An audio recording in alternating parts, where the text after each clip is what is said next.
question for you, one which soon may be a matter of life or death. I'm sure some people become police officers just so they can boss other people around. But I'm going to assume here that you mean well, that you want to be one of the good guys. In which case, my question is this. Is there anything the politicians could enact into law that you wouldn't enforce? Is there any order that you would refuse to carry out? Or will you do absolutely anything your bosses tell you to?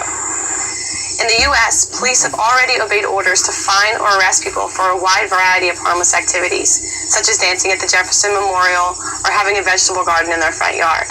Police have even gone so far as to execute violent paramilitary raids on food co-ops and organic farms. For decades, police have been carrying out armed home invasions, forced property confiscations, and other acts of violence against people who weren't hurting anyone, but who engaged in behaviors or habits which lawmakers have arbitrarily declared to be illegal. You may be comfortable in assuming that you'll never receive an order to do something truly immoral, but the fact is, with every order you receive, you have a choice between obeying without question or relying on your conscience. No doubt there were cops a few years ago who never expected to be ordered to disarm innocent people, to do door-to-door home searches without warrant or probable cause, or to detain and interrogate people for merely driving down a road. Yet police have since been ordered to do all of these things, and almost without exception they obeyed.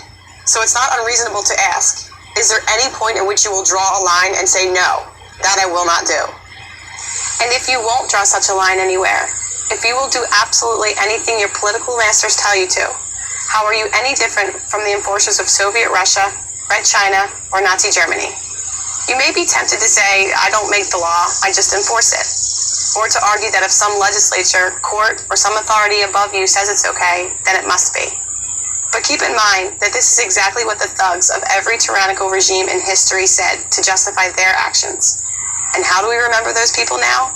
As courageous, noble law enforcers? No. Unless you want posterity remembering you as a heartless, mindless pawn of oppression, then you'd better decide, and decide now, where you will draw that line. Unfortunately, there's little indication that most cops have any line at all.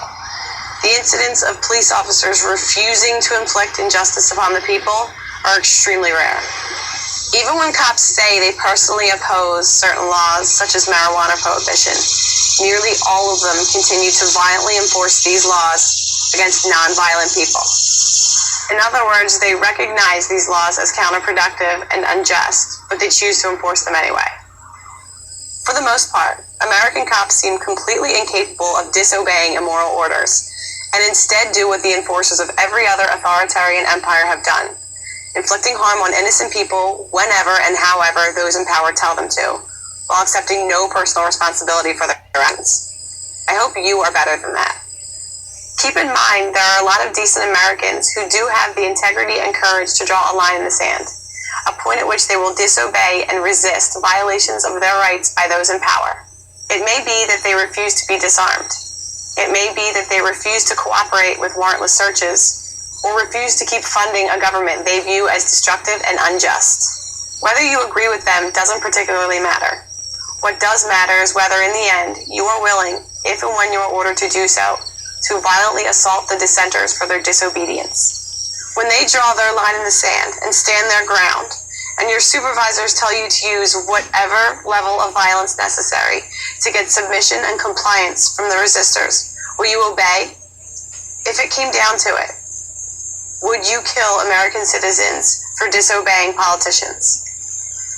Now, if someone is actually harming someone else, of course you have the right to use whatever force necessary to stop the attacker and protect the innocent. But that would be the case even if you had no badge and no uniform. But when you try to arrest someone who hasn't threatened or harmed anyone else, but has only disobeyed some arbitrary regulation, then you are the one initiating force. You are the one starting a fight. You are the bad guy. Now remember, the American Revolution was people forcibly resisting gun confiscation, warrantless searches, what they viewed as unfair taxation, and a number of other oppressions, all in the name of law, all carried out by law enforcers.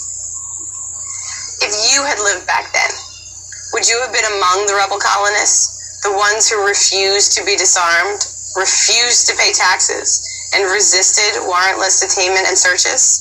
Would you have sided with the signers of the Declaration of Independence, or would you have been among the redcoats, the law enforcers, assaulting, caging, or killing any colonists with the gall to disobey the king? And which side are you on today? Of course, the message you'll get from your superiors, the politicians, and your fellow officers is that it's not your place to decide which laws to enforce, and that as long as you faithfully follow orders, that you can't be held personally responsible for doing as you're told. But that is a lie, a horribly dangerous lie. At the Nuremberg trials, it was established that the excuse used by the Nazi law enforcers that they weren't to blame and shouldn't be punished because they were just doing as they were told did not relieve them of personal responsibility for their actions. And make no mistake, if you choose to blindly obey unjust commands, and one day your intended victims decide to fight back, saying that you're just doing your job will not make you bulletproof. It may be your own life you save by deciding now at what point you will choose to be a moral, responsible human being instead of just an obedient pawn of those in power. Ultimately, only you can answer the question of where you will draw that line. But really, the only moral, rational answer is this. If something would be wrong for you to do without a badge, then you shouldn't do it with one either.